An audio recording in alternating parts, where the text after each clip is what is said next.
আসসালামু আলাইকুম। আমি এখন আছি টাঙ্গাইলের কুমুদিনী হসপিটালে। এটা হচ্ছে ঐতিহ্যবাহী একটি হসপিটাল যেটা মির্জাপুরে অবস্থিত।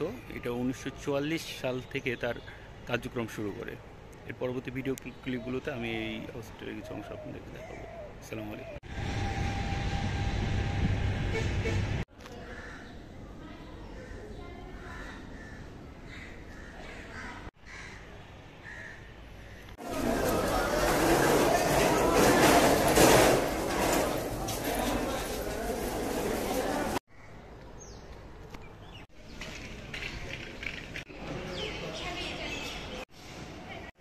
দারুণ ভিউ। নেটওয়ার্ক পায় না কেন?